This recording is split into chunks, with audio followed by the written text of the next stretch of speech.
Bitcoin is close to becoming worthless. Let's go.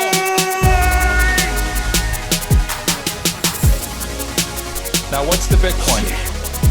Bitcoin's like rat poison. Yeah. Oh, The greatest scam in history. let's get it. Bitcoin will go to fucking zero. Yeah.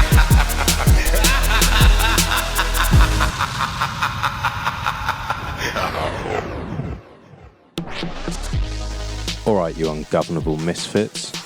I'm your host, Max. Everybody knows that Bitcoin is useless, worthless, and doomed to fail. But what if everyone's wrong? What if it's the system that is doomed to fail? Join me as I speak to some of the brightest people in the space and slither to the deepest, darkest depths of the Bitcoin rabbit hole. Today's episode is with Diego from Stack Wallet. I wanted to get Diego on the show because Stack Wallet is the first wallet that has managed to get Paynyms on iPhone. There's been a lot of talk about it over the last few years, but no one's actually managed it. I don't know if this is because of politics, I don't know if it's because it's particularly difficult, but Stack Wallet's managed to do it. And after this interview, I downloaded the wallet, I've tried it on my iPhone, and it's fucking brilliant. My Paynym is plus rapid silence 243. I've never received anything to a Paynym on an iPhone, so if anyone wants to support the show, please do send to rapid silence 243. And a huge thank you to everyone who's been sending donations to plus Max by Bit and to everyone who's been boosting on Fountain. I really do appreciate it, and it's fucking awesome that Stack Wallet has now made it possible that people can set up on iPhone and have a Paynym. I really like Diego, and I think the team are doing great things. So a big thank you to Diego and the team. Also a massive thank you to my show sponsors, Foundation Devices, who make my favourite hardware. It's fully open source, it is beautifully designed, it has a fucking amazing team behind it. Bitcoin Q&A, as we all know, is a bit of a pain in the arse, but the rest of the team are fantastic. If you are a sadist and you do want some more pain, you can pay a little bit extra, and Bitcoin Q&A will hold your hand through the process of setting one of these up and make sure that you are completely comfortable with the whole process. It really is simple though, you don't have to subject yourself to any extra time with him.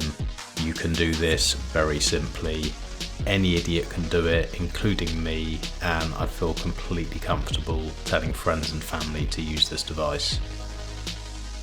Go to foundationdevices.com and use the code BITBYBIT to get an extra $10 off. A big thank you also to Fast Bitcoins for supporting the show. I really don't know why they do it. I tell everyone in every episode to buy peer-to-peer, to buy in cash or to mine at home. But I know not everyone does that, and some people want to use exchanges. You want to give all your details away and have them stored.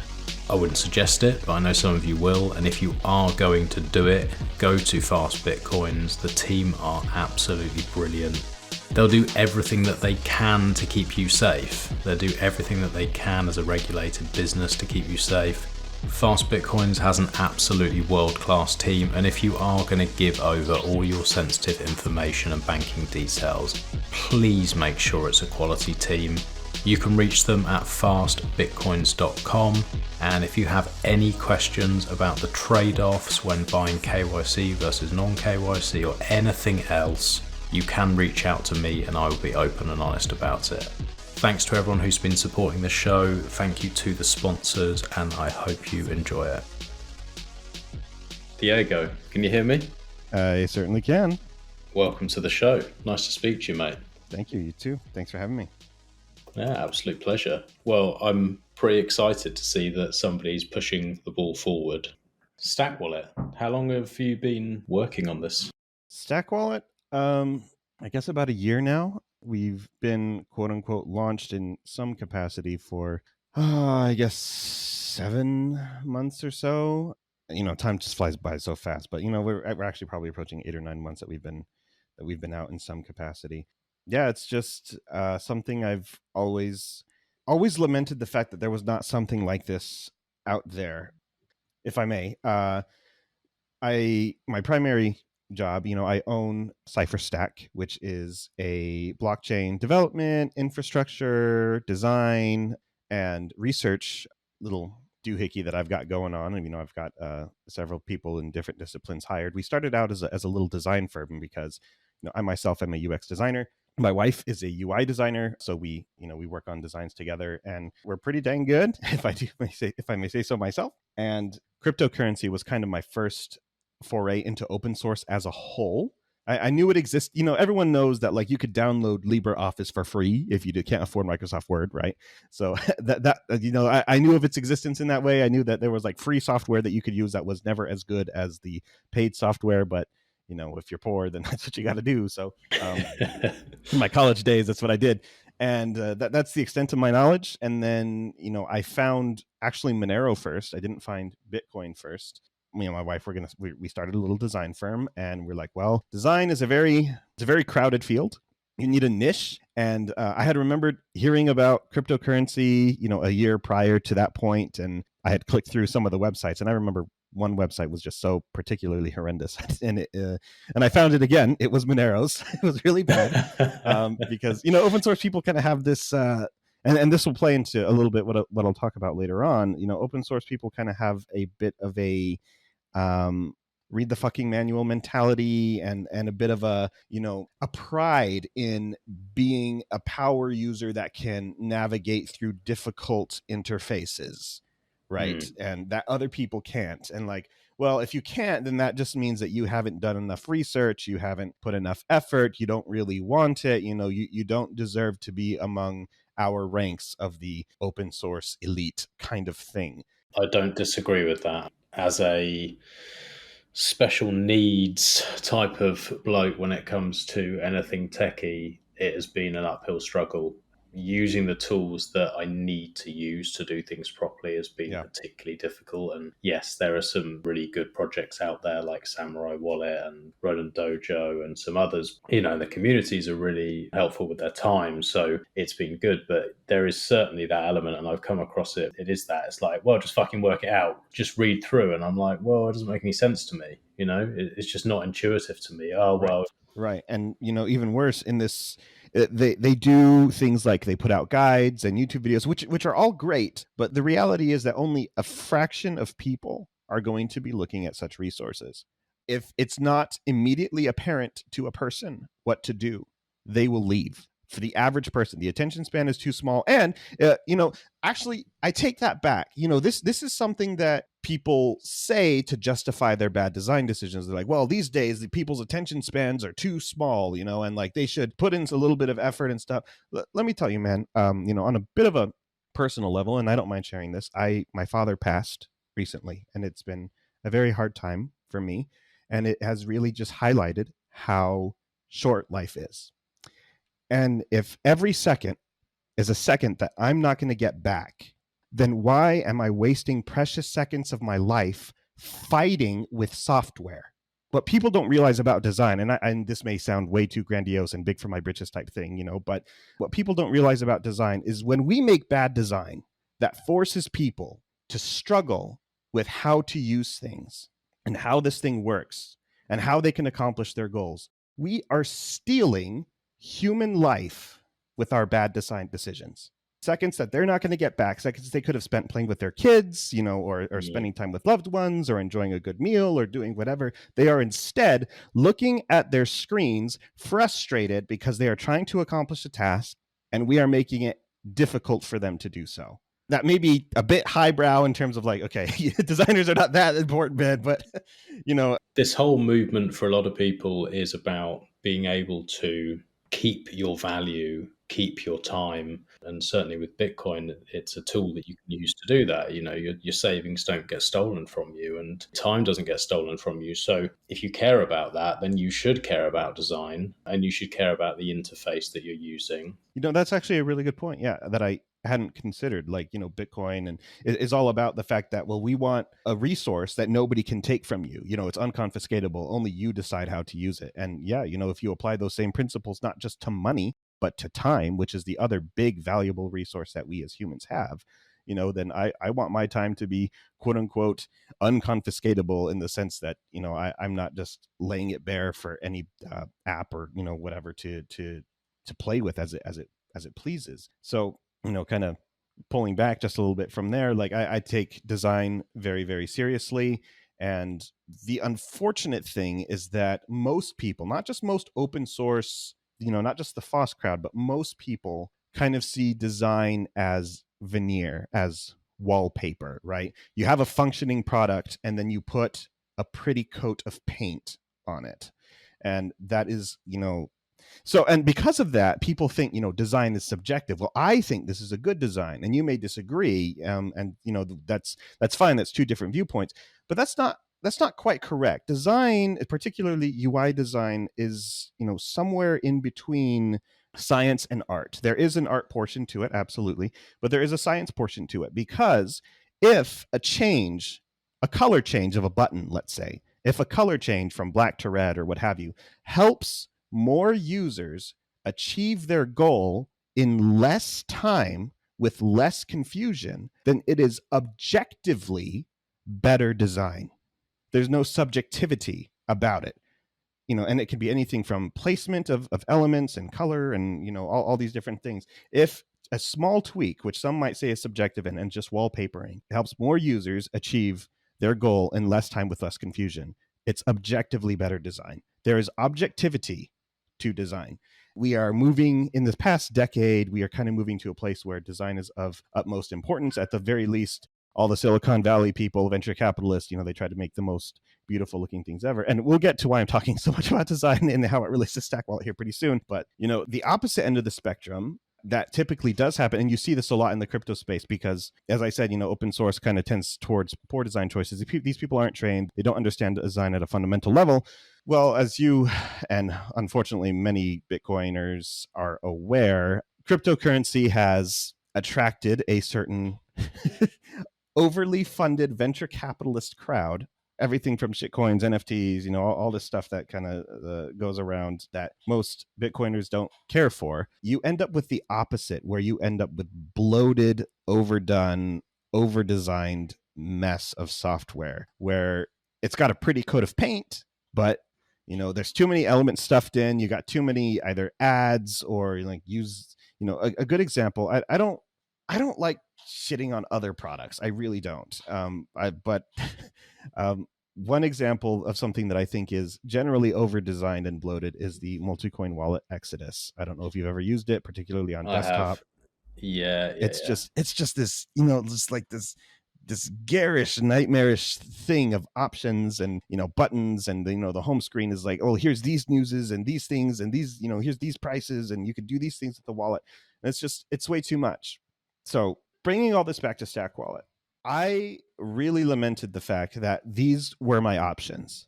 I could either choose something that is at best passable, but usually not so much, not so greatly designed by people who are clearly not designers.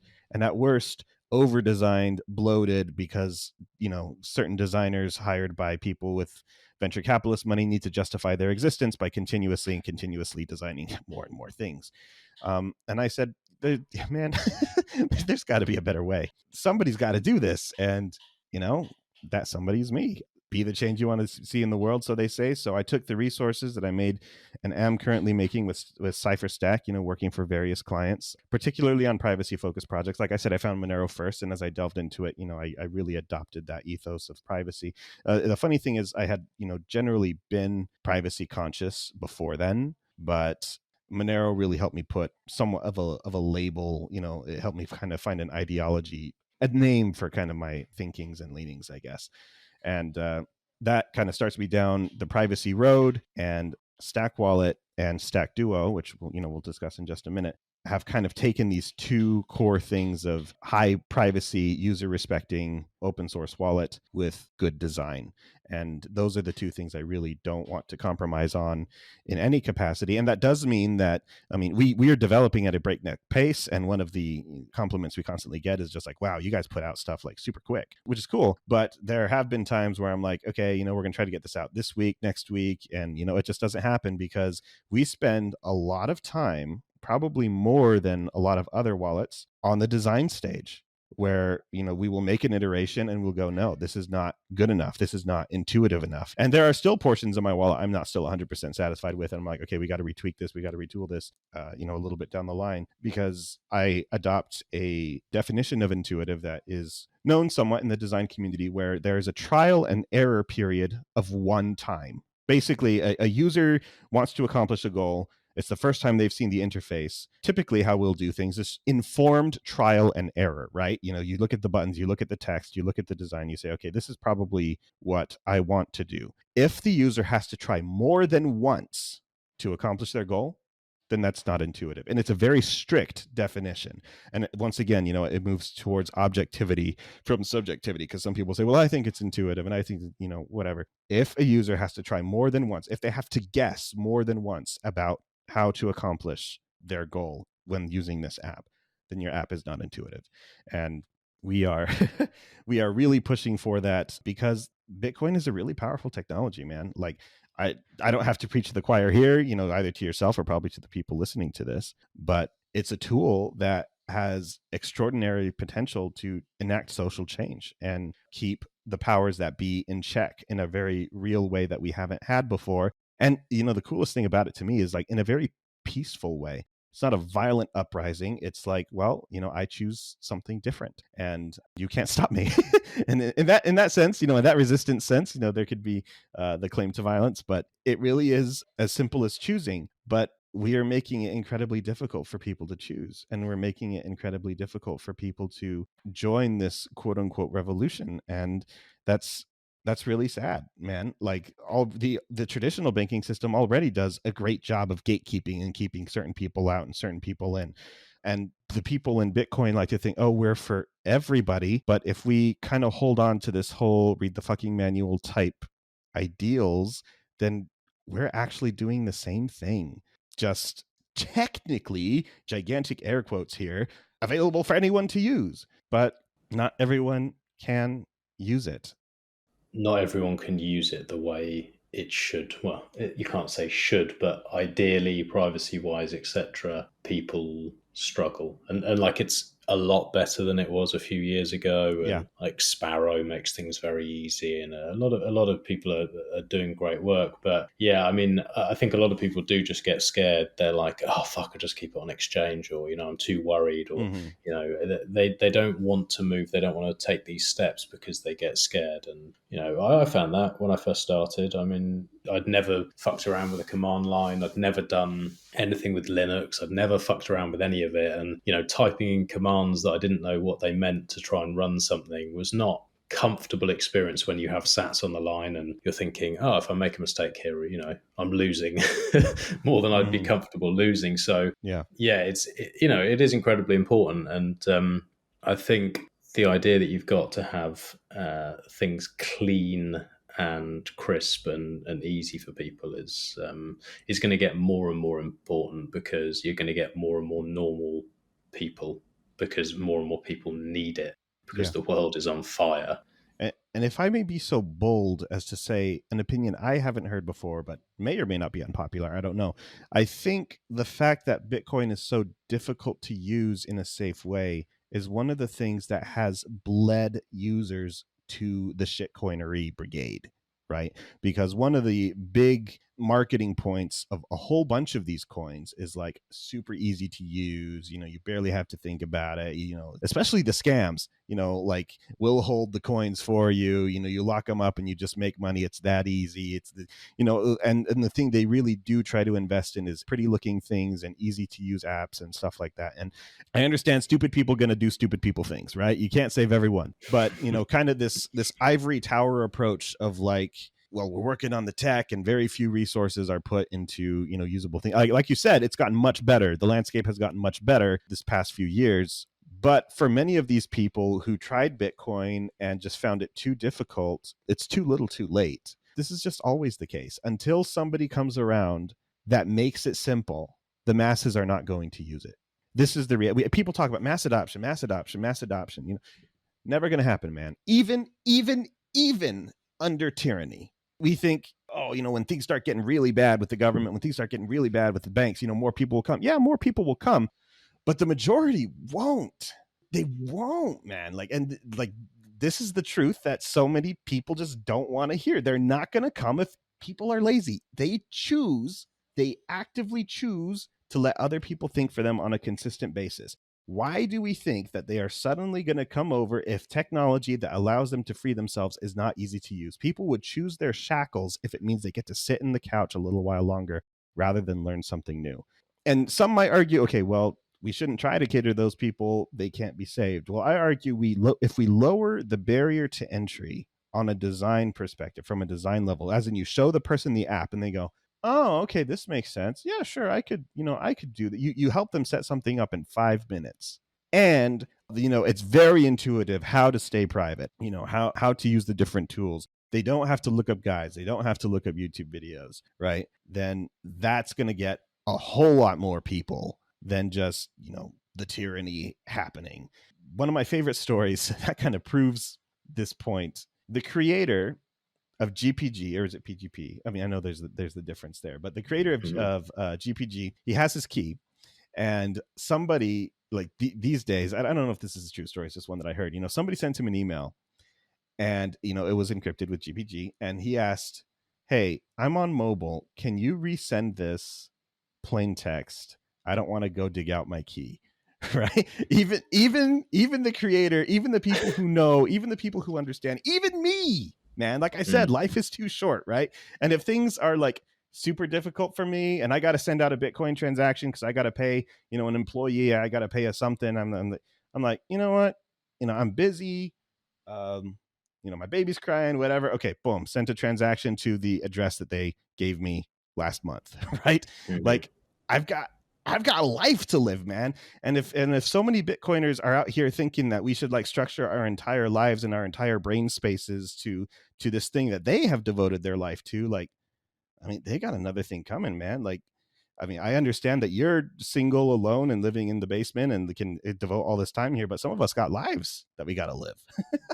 So yeah, and the other thing where people say oh well, if they're not smart enough to work it out, then fuck them, basically. Right. You don't want these people up against you. You don't want to be the haves in a have-not society. Right. You really, really don't. And so, yeah, if you're private enough and you don't tell anyone you have Bitcoin, yeah, you might be all right. Realistically, you don't want to live in that society. So you do want to onboard these people. And also, you want to be able to spend your Bitcoin and have a circular economy. Right. So you do want people to be able to use it. And like we said, things are getting more simple. But, a big thing for me as well, and the reason I reached out to you originally, there was a lot of chat in the Sovereign Bitcoiner group, which is one of the best groups out there, really. And there was a lot of talk on there with Whirlpool and making that more accessible, because, that's something I push on this show a lot, is for people to, even if they haven't had good privacy in the past, to get that forward-looking privacy. And there's this huge gaping hole where no one who's using iPhone have the ability to use it. And so I see that you guys are working on that. And again, sometimes the response is, oh, we'll just fucking use Android. It's like, well, yeah, okay, just cut off half the world who use iPhone then. Right. So, it would be very exciting if that happens. I know it's something you've been looking into, which would be massive. Yeah. So Whirlpool for us is a multi-step process. You need to be able to support a bunch of different things. Obviously coin control is important. You got to be able to choose which outputs go, which outputs stay. So that way you can, sort them into the denominations that they need to be. So we had to implement that first. We're looking at the Tor issue because, Samurai's implementation uses Tor, and Tor works great on Android, but Tor has significant challenges on iOS. So we are trying to figure out how to navigate that. And we may even come to the conclusion that, Whirlpool without Tor is better than no Whirlpool. So, we'll launch like that. Is it Apple that are doing something that makes it difficult to run Tor then? Yes. Because it runs beautifully on my Mac. I never have any fucking issues on the Mac at all. Sure. So iOS does something where they don't allow background processes, and they do this for the user's safety. Because in theory, a background process can be reading the RAM, and if you're on a completely different app, a banking app, and you're, putting in details and looking at stuff, in theory, some background process can be reading that data and you don't want it to. So Apple has chosen to not allow background processes on iOS, which means stuff like Orbot doesn't work.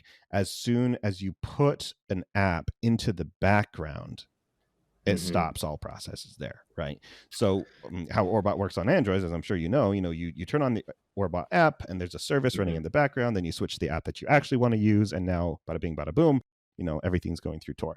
Doesn't work like that on iOS. In addition, they've upgraded frameworks, and using SOX proxies is no longer supported in the traditional sense, which is how Tor connects to things. There are workarounds, but they are subpar or sometimes not workable. Obviously, when you say it works on your Mac, that's because computers have, like, desktops and laptops have a little bit different of a threat model and an understanding of what the user wants to be able to do than with mobile. So, those kinds of things are allowed on a desktop experience, but are not on a mobile experience. And the Tor project and people who love Tor have been banging their heads against this wall for years. And there have been some breakthroughs. Tor put out a blog post that, talks about the issues with iOS and talks about some of their successes. So we're kind of looking at that, but it is not an easy problem, and especially when you consider that we don't here at Stack Wallet have the resources to kind of maintain putting Tor into the wallet and having to update every time Tor updates and all these. There's a lot that goes along with that. It's not quite so simple. I'm sure you've thought of this, but is there not a way of building in some type of VPN service so that if somebody is using it and they can't use Tor, that at least they have that? Is that not better? Well, I mean, VPNs are kind of the same thing. They're something working in the background to route your network traffic to a different network. And Apple is being very strict around VPNs as well. Not nearly as strict.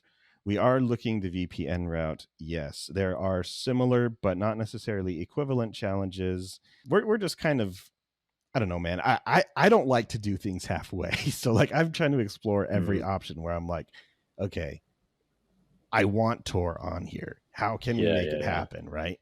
Because otherwise, it may just be a thing of, Apple is stupid. But what I don't want is Apple people going into this, because all of the guides, all of the verbiage, all surrounding Whirlpool and stuff are kind of written with the understanding that you're using Tor. And so when they talk about the privacy guarantees that you can expect, those are kind of coupled in there. And I don't want an iOS user reading such guides and saying, okay, then this is the kind of privacy I can expect, but it's actually less than they can expect. This is another, important thing. And it's something I got from the Monero community because they're really, really strict about this kind of stuff, is this understanding that, people's freedoms and lives may be at stake here. Right. And it's such a heavy burden to carry. You can't carry this lightly. People's money, people's lives, people's freedom are at stake here. And, yes, you've got the tech savvy people like the Edward Snowdens of the world who are able to cover their tracks. But you've also got, the reporters and the dissidents who can be average everyday people who have chosen the mantle of heroically resisting against, tyrannical governments or what have you. And they're not necessarily the most tech savvy people. They just have, an ideology that they want to push and they want to resist. And I don't want them installing XYZ and thinking that they're safe when they're not. So these are things that I'm weighing quite heavily. It's not just a fact of the backlash, the media backlash. Oh, Stack Wallet doesn't support Tor, so Like there are real human consequences here that need to be considered.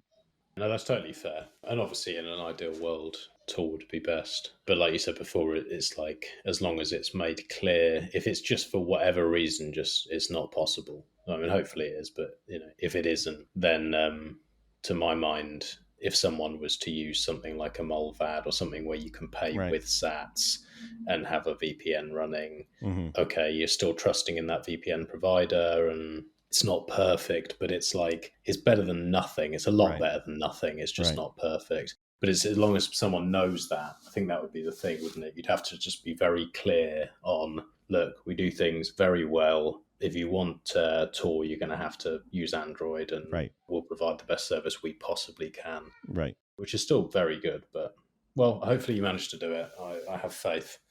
Yeah. And, there's a part of me that's like, Diego, you're overthinking this. I mean, because, even if we don't launch with Tor on iOS, most people have some sort of laptop, desktop. Well, most first world people, so they'd be able to hop on there and use Tor there.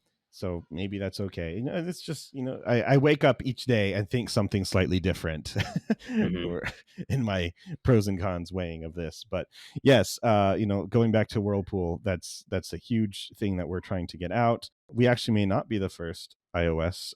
There was a tweet about some other Bitcoin wallet that is also on iOS. Foundation, I think they were getting close. It's Key something. They have a key as a logo. I don't recall their name. Sorry, creators of that. Good on you guys. Keep going. I mean, it'd be cool to be first, obviously, but like I said earlier, in our talk here, we can sometimes move a little slow, and this is one of the things we're moving quite slow at. And the reason is the design is really, really hard to get right. I really, I appreciate Samurai. I appreciate Sparrow. I feel that they have subpar. Remember, I think design is objective, not subjective. I think that they have some subpar user flows, information architecture, and things that enable a power user to use it, but don't bring it to the masses. And again, I would like intuitiveness. I would like trial and error of one. I would like people to open it up and go, okay, this is what I need to do. You're not going to get that for everyone, but I would like to achieve that. And I think it is an achievable goal, but that comes at the cost of like, okay, build, get it out. Right. There's nothing so permanent as a temporary solution. So I don't want to like throw something together, put it out there and say, okay, we'll fix this later. That's not really the way we do things from the design perspective anyway. So we're taking our time, looking at the different implementations, looking at how people do these things. And as an example, I'm really, really proud of our coin control, the way that we do it. I think that coin control is something that can easily be very overwhelming, especially for people who use cryptocurrency constantly. If you've got like two outputs, okay, like it doesn't, nobody cares. But if you've got a lot of different outputs, it can be unwieldy and difficult to use. And, the user interfaces can be quite intimidating. And, all of the, this output has, these 6 different parameters about it, and, just tons and tons of information. And I'm really proud of how we were able to distill all of the, what I considered to be important information into a user flow that makes sense and is easy to use. And I feel like people agree with me when we're talking in different Telegram groups or something. People are always like, hey, thanks for putting this out, and thanks for the coin control. Like it looks really great, and it's the best UI that I've seen. So if I could toot my own horn here, we did really good there. And I would like to do the same for Whirlpool. I'd like to do the same where people try different implementations, try ours, and goes, this is a breath of fresh air, right? This feels like I know what I'm doing, and it's super easy, and I'm not scared, because especially when you're dealing with money. What happens if I send it and it goes to the wrong place and I don't get it back, right? There's always, even for us experienced people, there's always a 60-second heart attack when we are sending large amounts to somebody and we're waiting back, and there's kind of a 60 seconds of grinding your teeth, and they go, okay, I see it receiving, and you're like, ah. So if even us, users who have done this a long time, even though we know the tech works and that if they if they sent us the address and it's the correct and we just pasted it in, like we didn't edit it at all, like there's no chance of failure here, right? But like, what if somebody, and you check the address, right? So, nobody swapped it out, like there's no chance of failure, but there's still that, what if tech fails? and if that's the case for us, how much more is it for a complicated technology like Whirlpool for a person who hasn't been using Bitcoin a long time, right? They would literally rather be like, I'll look at this feature later. I'll just send normally, or I'll just keep my money on an exchange or what have you. Like it's no, like we got to do better. Even just the the labeling, it's such an easy thing to do, but it's such a massive step up for your privacy if it's done right. And so many people just don't bother with it because they don't understand the need. They're just like, well, it's Bitcoin, it's coming in, it's Bitcoin, I've just got more or I've got less, and it doesn't really fucking matter. And then when they work out, it does matter because if I merge these, it's going to dox me, so it does matter. Sure. But then you try and think, well, where did that payment come from again? Was that from an exchange? Was that when I accepted sats for goods or services? Well, like, what was it? So then trying to go back and remember everything is a pain. So if you've got a wallet flow that makes that easier, it puts people in a way better position. Right. And if I may ruffle a few feathers here, this is what Monero does extraordinarily well. So you don't have to worry about any of that stuff. You just send, you receive, and it works. Like there are some privacy considerations, but it is a fraction of a fraction of a fraction of what you have to consider for Bitcoin. And that's, obviously because of the underlying technology, it can never reach that level, but that's kind of what I aspire to, if that makes sense.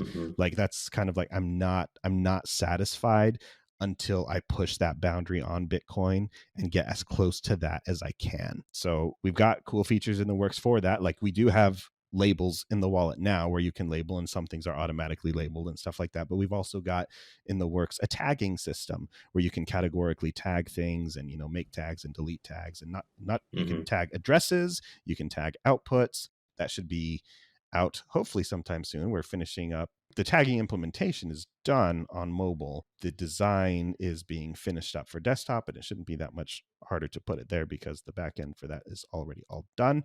For those of you who don't know, Stack Wallet is not just iOS and Android. We also have a Linux and M1 Mac desktop flow that you can use. And I didn't know that. You should. I'm actually more proud of our desktop UI than I am of our mobile UI. And our mobile UI is excellent, but like our desktop UI, I'm like, dude, every time I look at it, I go, how is this good? It's so good.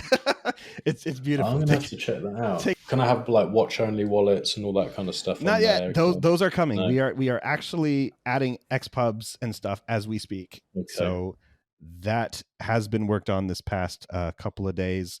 Hopefully that'll be out in a couple of weeks. But for Linux, you would go to our GitHub and there's an app image that you can download. For M1 Macs, you can just download it from the App Store. And it will display, even though it's like, okay, it's running an iPad compatibility mode, it will display as desktop stuff. Give it a go. Tell us what you think. It's really pretty. I would like to as well. We've been looking at various open source technologies like SyncThing and stuff that would allow synchronization between a desktop wallet and a mobile wallet. So, you make a transaction on one, or you label an address on one, and it, transfers over to the other one. So you don't have to do everything twice. I think that'd be pretty super cool. But yeah, man, we're out here working. We're out here building. It's a lot of fun. It's a lot of money. Stack Wallet is currently funded basically out of pocket for me. We did not go the traditional venture capitalist route. So, my clients on CipherStack, I make a certain profit off of those, and some of my employees are working for those things, and I basically am funneling those profits into Stack Wallet. Stack Wallet does have a what is the word? A way to generate income. We do have, built-in swaps using swap services like ChangeNow, Majestic Bank, that, you utilize them, and we get a commission for every trade, a certain percentage. We also have buying in the app, but as with most buying, there is KYC involved. So for those that are considering their privacy, we recommend going P2P exchanges, Bisq, local Monero, Agoradesk, any of these kinds of things. But for people who it's not as big a consideration, then that may be a way to go. And then obviously, once we get Whirlpool in there, there is a profit Toxic share. change. Yeah. I was just thinking for the swaps, toxic change into Monero and back out again is what a lot of people do, which would be quite handy if you've got those swapping services. And that's the cool thing, is there is ways, especially when atomic swaps comes around, which we do plan to support, which would not be good for our business model because they're not going through the swaps. But like, that's the thing, I'm a pretty hardcore idealist. I want these things to be available. Then even if you were to get some KYC funds, it's not perfect. It's great. It's preferable if it wasn't that way. But doing atomic swaps and things like that would really help you get that privacy back.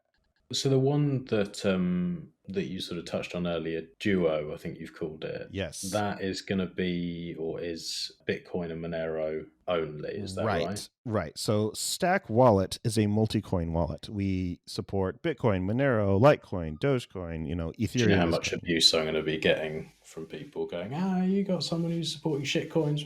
Yeah, but the funny thing is, all these people who are whining, like we are currently the first and only people who have Paynyms BIP47 on iOS.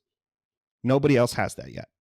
Right? So like this shitcoin wallet, this multi-coin wallet, like, oh man, is building things for Bitcoin. Sorry, not Monero. Is building things for Bitcoin that other people are as of yet not building.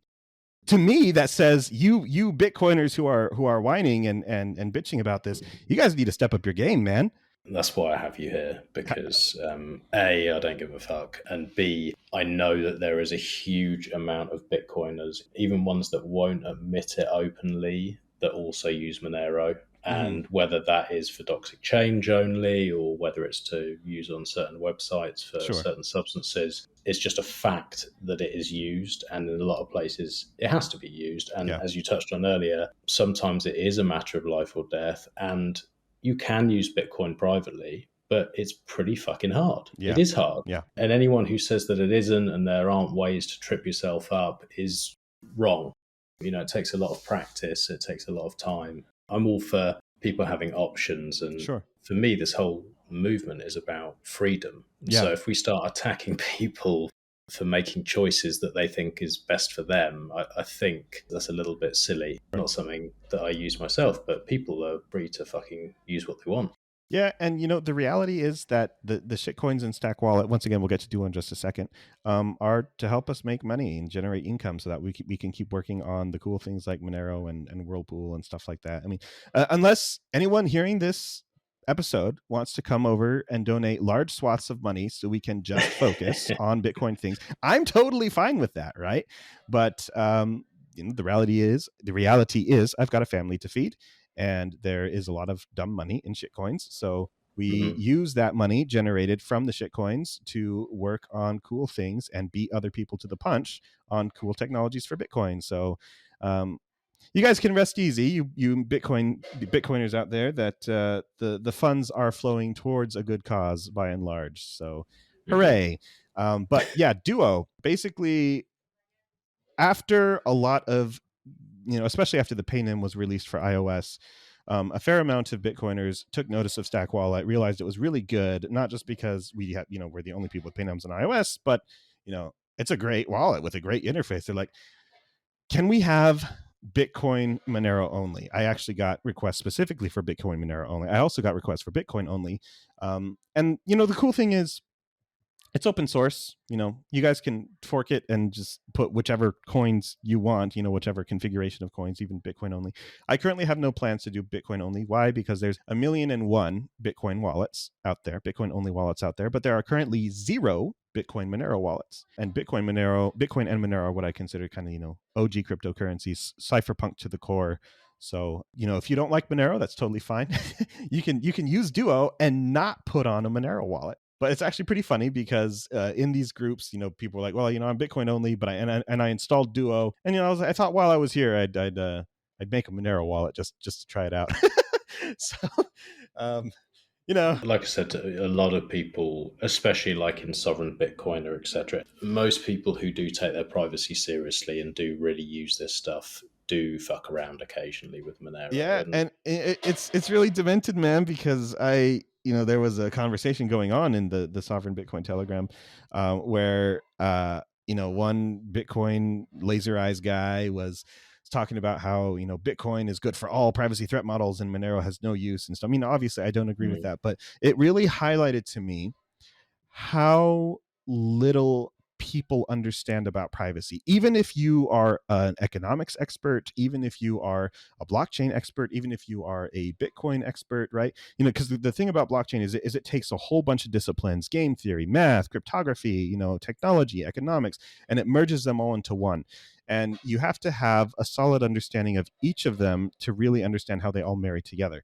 The thing is, privacy is an entirely separate discipline, but you've got these people who understand the economics and understand blockchain and Bitcoin to a high degree.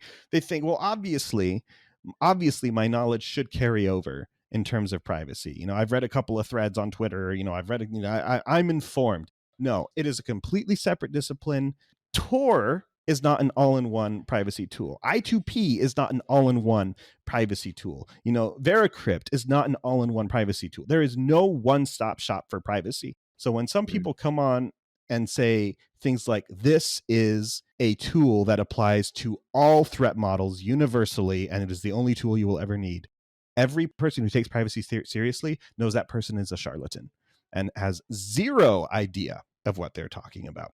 And there are threat models where Monero is going to be the tool to use. There are threat models where Bitcoin with, mixing and post-mixing tools is going to be sufficient. There are threat models where none of that is going to be needed. Just using Bitcoin normally would be fine. It really depends. Who's your adversary? You got to threat model this out. What are their resources, which most people don't do.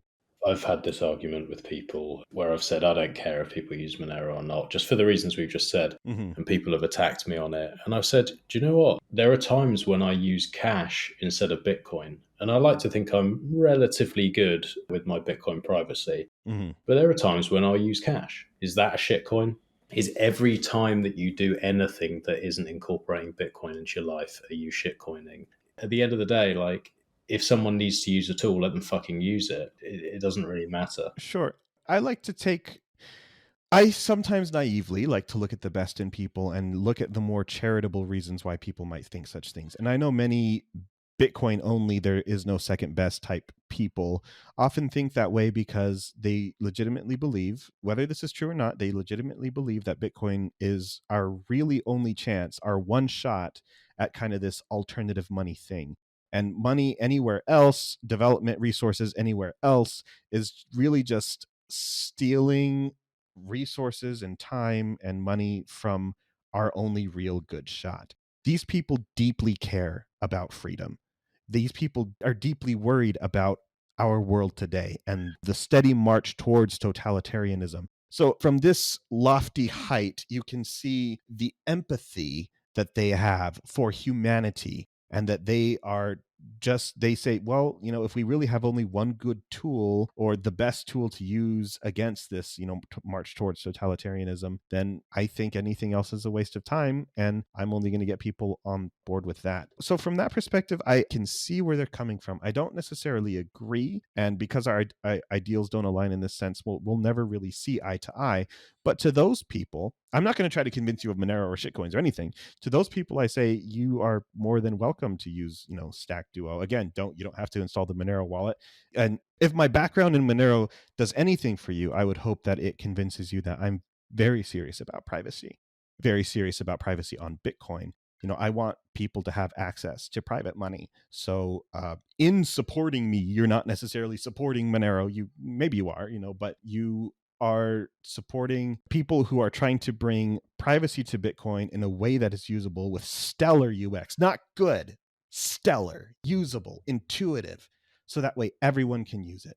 And, if I accomplish that goal and people are like, great, now we're going to fork Stack Duo and make a Bitcoin only version of that, that's okay. Totally okay. And I get to go to sleep knowing those are my designs out there. I made a mark. I left a mark on this world. And that's ultimately, what cryptocurrency started out as, trying to make a mark on this world. And that's why I made Stack Wallet, because I wanted to leave my mark, and I felt like I could do so with design. And that's where we are. That's what we're doing. And I'm really proud of the work that we've done. I'm really proud of the team. I say I a lot, a shorthand, but I've got brilliant people behind me, and my developers and my internal cryptographer who looks over a lot of our stuff that we put out there to make sure that it's usable and it's safe. And my designers and illustrators and all these things. And we're just a really fun group and team, and I'm really proud of everything we've accomplished. It's not just me. I'm just the brains, I'm just the will and the design. But what's it like working and designing with your wife? Is that fun, or does it get? I can imagine if I was working with my missus, we might be at each other's necks a little bit. So 80% of the time it's a pleasure. The other 20% has arms crossed and some slightly heated discussions of, no, this needs to be this way. So she, having designed with me in the cryptocurrency sphere for many, many years, she is very understanding of blockchain technology. That said, my understanding of blockchain tech and stuff is greater than hers. So sometimes I say, I need to put my foot down because this is the way it needs to work. But man, like I plot out UX with her. Like I just want to brag. I don't get to brag about her to anyone. She's probably in the other room right now with with our baby listening to this and thinking, what is he even saying about me? But like I plot out the UX with her and say, this needs to go here, this needs to go here, and I leave it in her hands, and I come back and I'm just amazed. She's I think she's the best in the space. It's incredible what she can do. That's awesome. That's really cool to be able to like build something together that you can be proud of. I don't think many couples get to do something like that. And, if it does manage to do what you hope it to do and onboard loads of people and help them with their privacy and everything else, then yeah, it's pretty fucking awesome. She designed it top to bottom, guys. So everyone who likes, Stack UX, give her a round of applause. I get to take all the credit because I'm the face of the company. All right, well, shout out to your wife, and I'll have a play around, probably on my Mac, actually. I'll have a little go with it. But yeah, I said to you before this, I'm such a cheap bastard that we only had 58 minutes because I just refused to pay for extra credits, and we're sort of coming up to that time. Sure. It's been really good to talk to you. I think what you guys are doing is really cool. I'm sure we'll get a little bit of backlash, but it is what it is. From the sounds of it, it sounds certainly like you're doing your best to help people with their privacy, and that's what we care about on this show. So yeah, massive thank you for that. Yep, thank you very much. Thanks for having me, man. It's been fun. Yeah, well, a little bit further down the line, we can always do it again. Before we do jump off, do you want to just tell everyone where they can go and download Stack Wallet? Yeah, go to our website, stackwallet.com. Obviously, we're on the App Store. Obviously, we're on the Google Play Store. You can go to our GitHub, and we put out, all of our little releases there. We're also on F-Droid, not F-Droid proper. You go to fdroid.stackwallet.com, and you scan it and add a repository and everything like that. So, Twitter? We are stack_wallet. We're not just Stack Wallet because it was already taken by somebody who's not using it, which was a little strange. But stack_wallet. We're also on Mastodon. For those of you who use Mastodon, at Stack Wallet, at stack.black.